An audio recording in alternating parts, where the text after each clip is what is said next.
मेरा ग्राउंड पे पीरियड्स खत्म हो चुके होते हैं और मैं एक एल्टीट्यूड गेन करती हूँ तो पीरियड्स फिर से शुरू हो जाते हैं। तो ऑब्वियसली एक एल्टीट्यूड इफेक्ट आपकी बॉडी पे आएगा ही आएगा। है तुझ में अगर हीरे से चमक, तो अंधेरे में चमक, रोशनी में तो कांच भी चमक लेता है। जी हाँ, आज मैं आपको एक ऐसी ही महिला से मिलवाने वाली हूँ जिसका नाम सुन करके शायद आप लोग हैरान नहीं बल्कि दंग रह जाएंगे, क्योंकि ये एकमात्र ऐसी महिला है जिसने इतनी सारी अपने नाम जो है किताब कर लिए है, जिसका नाम आज हर किसी की जुबान के ऊपर गूंज रहा है। जी हाँ, आज मैं आपको मिलवाने वाली हूँ रीना भट्टी से। ऐसी महिला है जिन्होंने माउंट एल्ब्रुस यानी कि सबसे ऊंची चोटी को 2 साइड से फतेह किया है, ईस्ट और वेस्ट साइड से। वहीं अगर हिमालयन की बात की जाए तो रीना जी ने जो है हिमालयन को भी फतेह किया है। वही सबसे बड़ी उपलब्धि इनकी ये रही है कि अगर ठंड की बात की जाए तो आप लोगों के हाड़ जो है हिसार शहर की ठंड के अंदर ही कांप रहे होंगे, लेकिन ये एकमात्र ऐसी महिला है जिसने ठंड के अंदर उस चोटी को फतेह किया है जहां पर लोग जाने से भी कतराते हैं। रीना जी, सबसे पहले तो मुझे ये बताइए कि कितना मुश्किल रहा आपके लिए उस चोटी को फतेह करना, वो भी ठंड के अंदर? ऑब्वियसली हम पिछले 3 साल से ट्राई कर रहे थे बट किसी ना किसी रीजन से क्लाइम नहीं हो रहा था। और ज़्यादा हाइट की अगर मैं बात करूं तो ज़्यादा नहीं है, 6000 की हाइट है। बट विंटर में जहां मैं एल्टीट्यूड की बात करूं या फिर विंड की बात करूं या सर्दी की बात करूं तो ऑब्वियसली वो डबल हो जाता है। तो एक चैलेंज था हमारे लिए कि वो हर बार कहीं ना कहीं पे रह जाता था। मेरा 3rd अटेम्प्ट था लेकिन मेरी टीम का 4th अटेम्प्ट था और 4th अटेम्प्ट के बाद में वो क्लाइम हुआ तो ऑब्वियसली वो चैलेंज तो होगा ही होगा। अच्छा, ऊपर जाकर के ठंड ज्यादा थी या हिसार शहर के अंदर ठंड ज्यादा है? वहाँ ऐसा होता है कि देखो, मुझे अगर मैं सच बोलूं तो वहाँ मुझे एक चैलेंज की तरीके से, एक्सपीडिशन की तरीके से मैं उस चीज को टैकल करी थी। जब मैं हिसार आई तो मेरे को खुद कोल्ड हो गया था, तो ऑब्वियसली हिसार भी ठंडा ही है और हमारा एरिया तो वैसे ठंडा रहता है। ठीक है, मुझे ये बताइए कि सुनने में आया है कि आप बहुत ही गरीब परिवार से ताल्लुकात रखती हैं। आपके पिता जो है वो मजदूरी करते हैं और एक मजदूर की बेटी का इतना ऊंचा चढ़ जाना ही नहीं बल्कि इतना ऊंचा सपना देखना भी लोगों को गवारा नहीं होता। तो कैसे जो है आप इतनी ऊंची चोटी के ऊपर फतेह कर पाई? पहले तो इतना माइंडसेट नहीं था बट आज के टाइम में अगर मैं युवा की बात करूं तो मैं एक ही लाइन बोलती हूं कि जो हमारा माइंडसेट ही सब कुछ होता है। जो हम दायरा क्रिएट करते हैं वो हमारे पास ही होता है कि हम किस दायरे में वो करते हैं। लेकिन मेरा स्टार्टिंग से हमेशा एक्टिव रहा है कि मैंने स्पोर्ट्स में या मेरे को कोई भी कल्चर एक्टिविटी, कोई भी एक्टिविटी मिला है तो हमेशा मैंने पार्टिसिपेट किया है। बट जब हम लोग गाँव से शहर आए तो कहीं ना कहीं वो चीज़ें छूटती जा रही थी और मुझे लगा कि एक नॉर्मल लाइफ जीना मेरे लिए कभी भी मतलब ऐसे नहीं रहा कि ठीक है, मतलब हम बीइंग ए गर्ल अगर मैं बात करूं और ऑब्वियसली मैं मिडिल क्लास फैमिली से बिलोंग करती हूं तो एक एज के बाद में लड़की की शादी कर देते हैं। तो मुझे ये डर था कि मुझे शादी तो नहीं करनी है और एटलीस्ट बिना कुछ करे अपनी ज़िंदगी में, वो तो बिल्कुल भी मंजूर नहीं था। तो मैंने अपनी फ्रेंड से एक बार बात की थी तो ऐसे ऐसे उसने बताया कि मैं अभी अमरनाथ यात्रा जा रही हूँ। तो मेरे लिए वो पहली ये था कि अरे मैं अमरनाथ यात्रा के लिए परमिशन भी क्यों लूँगी, क्योंकि जब मैंने डिप्लोमा कंप्लीट किया तो ऑब्वियसली मैंने अपनी फैमिली को बोला कि मैं पढ़ाई के तौर पे, पढ़ाई के बेस पे मैं गुड़गांव एनसीआर में जाके जॉब करना चाहूँगी। तो उन्होंने मना कर दिया था। तो ऑब्वियसली वो फियर था मेरे अंदर कि वो परमिशन देंगे या नहीं देंगे। बट किसी न किसी वजह से, वो डिवोशनल होने की वजह से उन्होंने परमिशन दिया और वहीं से मेरी ट्रैकिंग जर्नी शुरू हुई और उसके बाद अभी तक वो जर्नी चलती आ रही। अच्छा, अगर इस पर्वतारोही की बात करें, बहुत सारे लोग जो है चढ़ने का सपना देखते हैं, लेकिन एक गरीब परिवार की बेटी होने के नाते कहीं ना कहीं फाइनेंशियली आप लोग बहुत कमज़ोर अपने आप को महसूस करते होंगे। तो कितना खर्चा आ जाता है माउंट एवरेस्ट के ऊपर या फिर किसी भी चोटी के ऊपर चढ़ने के लिए, और वो पैसा कहाँ से आया? अगर मिडिल क्लास फैमिली की बात करूं और ऑब्वियसली एडवेंचर जो गेम है वो इतना कॉस्टली गेम है कि उसका एक एक इक्विपमेंट की भी बात करूं तो कम से कम 10-10, 11,000 रुपए तक का इक्विपमेंट आता है। तो ऑब्वियसली मेरे लिए तो मतलब एक पहाड़ चढ़ना एवरेस्ट था और दूसरा पहाड़ चढ़ना फाइनेंशियली प्रॉब्लम को शॉर्ट आउट करना। और अभी तक अगर मैं अपनी जर्नी की बात करूं तो अभी तक मेरे को 14 साल हो गए हैं वर्किंग करते हुए और मेरे पास शायद मेरे अकाउंट में कुछ हज़ार रुपए पड़े होंगे जो मैंने अपनी पूरी माउंटेनिंग जर्नी में डाल दिए हैं। अगर एक एक्सपीडिशन की बात करूं, 6000 की भी एक्सपीडिशन की बात करूं तो कम से कम 60 से 70,000 रुपए का खर्चा होता है, उसके बाद इक्विपमेंट का खर्चा अलग, एक्सपीडिशन का खर्चा अलग, एकोमोडेशन का खर्चा अलग, तो बहुत सारे एडल्ट तो हैं। पहले पर्वत के ऊपर जब आप चढ़े तो वो खर्चा कैसे निकाला आपने? वो मेरी कितने लाख सेविंग का से। खर्चा आया? फर्स्ट टाइम मेरे को ऐसा लग रहा था कि चादर ट्रैक मैंने किया था, चादर ट्रैक के बाद ही मेरी एक्चुअल जर्नी, माउंटेन जर्नी शुरू हुई थी। कितना खर्चा आया था उसके अंदर? 45,000 मैंने एक्सपीडिशन का पे किया था और 10,000 शायद मेरा फ्लाइट का खर्चा था। हाँ। तो ऑलमोस्ट बात करूं तो वही 60,000 के आसपास। और ठीक है। वो पूरा मैं जॉब करती थी, तो वो मेरा प्लस पॉइंट था कि फैमिली ने चलो परमिशन दी। फैमिली की साइड से मुझे परमिशन ही चाहिए थी और मैं वो सेविंग करती थी अमाउंट, तो उसकी वजह से वो मुझे ट्रैकिंग में थोड़ा हेल्प हुआ। अच्छा, कहते हैं कि लड़कियों की उम्र नहीं पूछनी चाहिए और लड़कियों की तो सैलरी भी नहीं पूछनी चाहिए, तो मैं आपसे जानना चाहूंगी उस समय आपकी कितनी सैलरी हुआ करती थी जिस समय आपने ये 60,000 रुपए इकट्ठा किए? 6,500। 6,500 रुपए, यानी कि आपने 10 महीने काम किया होगा तब जा करके आपकी 60,000 रुपए तनख्वाह जो है इकट्ठी हुई होगी। और साथ ही साथ एक्सपेंसेस भी होते होंगे, आप बाहर रहती हैं, खर्चे भी बहुत ज्यादा होते हैं, कैसे मैनेज किया? ऑब्वियसली मैं, मतलब अगर मैं बीइंग ए गर्ल की बात करूं तो मेरा कोई भी एक्स्ट्रा खर्चा नहीं है, कोई क्या भी किसी समय खाना भी छोड़ना पड़ा? नहीं। खाना तो नहीं छोड़ा, डाइट का हमेशा रहता है, क्योंकि ऑब्वियसली माउंटेन पे जा रहे हो तो वो चैलेंज रहेगा। और फिजिकली अगर वर्कआउट आप नहीं कर रहे हो तो फिर आपको वहाँ पे सफ़र करना पड़ेगा। खाने का मेरा हमेशा डाइट का रहता है, बट एक्स्ट्रा मेरा कोई खर्चा नहीं होता। मेरे को कभी याद नहीं आता कि पिछले 6 महीने में मार्केट शॉपिंग करने कब गई थी। तो मेरा लड़कियों वाला मतलब ऐसा कुछ खर्चा नहीं होता है। तो मैं वही खर्चा सोचती हूँ कि अरे वो खर्चा अगर वहाँ पे बच गया तो मैं एक्सपीडिशन करने मतलब एक्सपीडिशन पे काम आ जाएगा।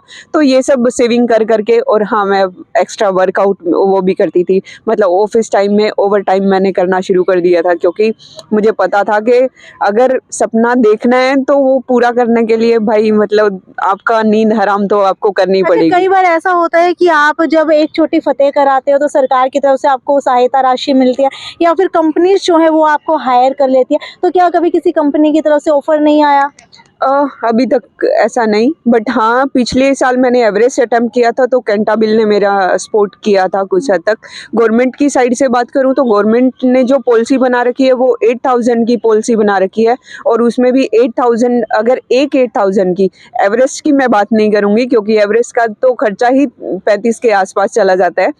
तो बाकी 8,000 की बात करूँ तो कम से कम 15 लाख रुपए चाहिए, और जो गवर्नमेंट की पॉलिसी बनी है वो 5 लाख और सी ग्रेड सर्टिफिकेशन के हिसाब से बनी है। और अभी तक मैं अपनी अचीवमेंट की बात करूं तो 6 से 7 मतलब 6,000 की पीक मैं क्लाइंब कर चुकी हूं, एक 7,000 की पीक क्लाइंब कर चुकी हूं, जिसके अंदर 2 नेशनल रिकॉर्ड, एक नेशनल रिकॉर्ड है, 3 स्टेट रिकॉर्ड है, और उसके बावजूद मतलब मेरे को सरकार से थोड़ा हेल्प नहीं मिला है। तो मेरी हमेशा सरकार से यही उम्मीद रहती है कि एटलीस्ट 8,000 नहीं, बट जो लोग बहुत कुछ अचीव कर रहे हैं, और बहुत ऐसे लोग भी हैं, जो ऐसे पर्सन भी है जो माउंटेनिंग में आना चाहते हैं बट किसी न किसी रीज़न से बैकफुट आ जाते हैं क्योंकि कोई भी सपोर्ट नहीं होता।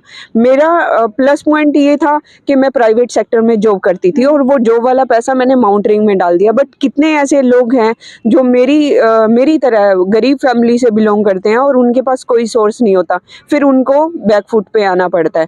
तो अच्छा, हिसार जिले की बालक गांव की आप रहने वाली हैं, मुझे बताइए परिवार में कौन कौन है और क्या कभी माँ बाप ने भी कॉम्प्रोमाइज किया कि हमारे बच्चे इतनी ऊपर जाए तो उनके लिए हम जो अपने खर्चे हैं वो कहीं ना कहीं कटौती कर दे उनमें? मेरे फादर ट्रैक्टर मैकेनिक है और मम्मी हाउस वाइफ है। हम 4 बहन भाई हैं। तो जब गांव से हिसार शिफ्ट हुए तो पापा की सैलरी कितनी होगी?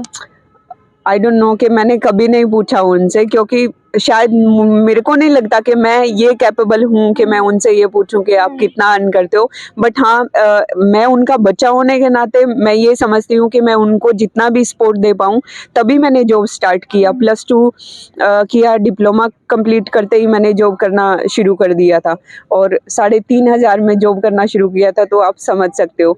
तो मेरा सिर्फ ये बनता है कि उनकी जिम्मेदारी मैं थोड़ी सी कम कर दूं, बट ये क्वेश्चन तो मैंने कभी नहीं किया, और शायद एक बच्चे को अपने माँ बाप से ऐसा डिजर्व मतलब क्वेश्चन करना, कटौती क्या क्या की माँ बाप ने? वो आज भी चल रही है। वो आज कभी भी कभी कभी मम्मी पापा को शॉपिंग पे जाते हुए देखा है? कभी नहीं देखा। मेरे को याद है लास्ट टाइम मैं ही अपनी मम्मी के लिए सूट लेके आई थी, बट उन्होंने कभी नहीं बोला। जब से मैं माउंटेनियरिंग में आई हूँ तब से तो बिल्कुल भी नहीं बोला कि मुझे ये चीज़ चाहिए। मेरे पेरेंट्स ने कभी भी ये नहीं कहा कि हाँ ये कर ले।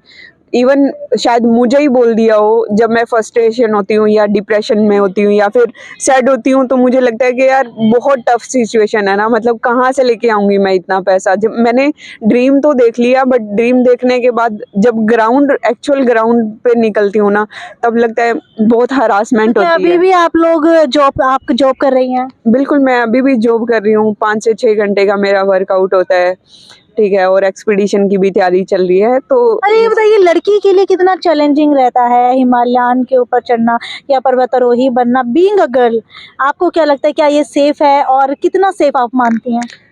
सेफ है। हम्म। सेफ में कोई मतलब कुछ भी हम डाउट नहीं कर सकते, ठीक है। बट हाँ ये है, आज भी ये है कि जहाँ पे 5 अगर मेल पर्सन है तो वहाँ पे 1 फीमेल पर्सन होती है। और कहीं ना कहीं अगर मैं पीरियड्स की बात करूँ तो एल्टीट्यूड जैसे ही आप गेन करोगे तो आपको पीरियड्स शुरू होंगे, क्रैम्प आना शुरू हो जाएगा। तो ऑब्वियसली मतलब ये पार्ट रहता है, हाँ थोड़ा सा मुश्किल है, बट कहीं ना कहीं वो आपका माइंड सेट ही है जो आप उसको ट्रेवस कर ये मंथ टू मंथ रहता है या फिर जैसे ही आप किसी भी टाइम ऊपर चढ़ते हैं उसी टाइम ऐसी सिचुएशन होने लग जाती है? हर पर्सन के साथ में सिचुएशन अलग होती है। ठीक है। अगर मैं अपनी बात करूं तो हाँ कभी कभी ऐसा होता है कि 7000 या 8000 का एल्टीट्यूड होता है, सडनली मेरा ग्राउंड पे पीरियड्स खत्म हो चुके होते हैं और मैं एक एल्टीट्यूड गेन करती हूँ तो पीरियड्स फिर से शुरू हो जाते हैं।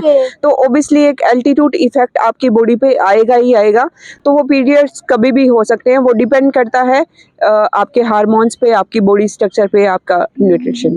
तो चैलेंजिंग कितना मानती है एक लड़के और एक लड़की के लिए? क्या लड़कों के लिए थोड़ा कम चैलेंजिंग रहता है? बिल्कुल, ये तो बिल्कुल मतलब अगर पीरियड्स हैं ओबियसली तो आपका बॉडी पे इफेक्ट आएगा ही आएगा, वीकनेस भी आएगी, क्योंकि आपकी बॉडी से कुछ कुछ चीज़ है जो निकल रही है और वो कंटिन्यूसली है। और माइनस टेम्परेचर के अंदर वो सब हैडल्स करना मतलब झेलना, तो ओबियसली लड़की के लिए तो चैलेंज है। तो सरकार से क्या अपील करना चाहेंगे, जितने भी पर्वतारोही आगे आने वाले समय में आने वाले, या आप भी जो है आगे आने वाले समय के अंदर कोई और भी सपना देखती होंगी किसी और चोटी के ऊपर चढ़ने के लिए, तो सरकार से क्या अपील करेंगे? मैं सिर्फ इतना ही कहना चाहूँगी कि जो 8000 की पॉलिसी बनाई गई है वो सरकार ने बहुत अच्छी बनाई गई है, नो डाउट। बट उसमें जो पीक्स है, जैसे एवरेस्ट हो गया, एवरेस्ट को कंसीडर किया गया है चाइना की साइड से, तो एवरेस्ट को एवरेस्ट की तरीके से ही कंसीडर किया जाए और थोड़ा सा पॉलिसी में थोड़ा रीफिल्टर किया जाए उसको, क्योंकि पीओके लाइन पे जो पीक हैं वो इंडियन कोई क्लाइम नहीं कर सकता है, तो उसमें थोड़ा फिल्ट्रेशन की ज़रूरत है। बट हाँ मैं दूसरा ये भी अपील करना चाहूँगी कि मेरे जैसी बहुत सारी लड़कियां हैं जो बहुत कैपेबल हैं और बहुत कुछ कर सकती हैं। ऑब्वियसली मेरे नाम पे भी रिकॉर्ड है, तो बट मुझे कहीं ना कहीं से सपोर्ट नहीं मिला है। ऑलरेडी मैं वो चीज़ दिखा चुकी हूँ कि मैं कुछ कर सकती हूँ, अगर मुझे सपोर्ट मिलेगा तो मैं क्यों ना अच्छा परफॉर्म करूँगी। तो सिर्फ इतना ही कि कुछ पॉलिसी में थोड़ा चेंजेस किया तो जाए। ये थी हमारे साथ हिसार की बेटी रीना भट्टी, जिसे आप पहले से ही जरूर जानते होंगे, जिन्होंने अपने नाम जो है कई नेशनल रिकॉर्ड दर्ज किए। खैर, अगर आप लोगों को भी लगता है कि रीना भट्टी को सपोर्ट मिलना चाहिए सरकार की तरफ से, तो इस वीडियो को जरूर शेयर कीजिए। और आप क्या कहना चाहेंगे कि एक लड़की के लिए कितना चैलेंजिंग होता है पर्वतारोही बनना, और जो रीना भट्टी ने कर दिखाया है, शायद ही मुझे लगता है कि हिसार शहर के अंदर या फिर हरियाणा के अंदर भी कोई और बेटी इतना जो है रिकॉर्ड अपने नाम दर्ज कर सकते हैं। खैर, वीडियो को ज्यादा से ज्यादा शेयर करते रहिए, और अगर आप लोग रीना भट्टी को सपोर्ट करते हैं तो नीचे कमेंट के अंदर जरूर जो है #रीना भट्टी जरूर लिखिए। नमस्कार।